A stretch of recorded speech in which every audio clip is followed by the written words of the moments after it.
చుట్టూ ఉన్న చెట్టు చేమ తోబుట్టువులింకా నీకమ్మ చుట్టూ ఉన్న చెట్టు చేమ తోబుట్టువులింకా నీకమ్మ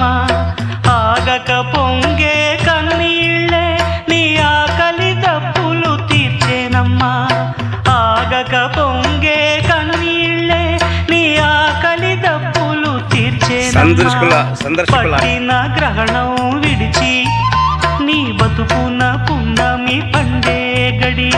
వస్తుందమ్మా ఒకనాడు చూస్తున్నాడు పైవాడు.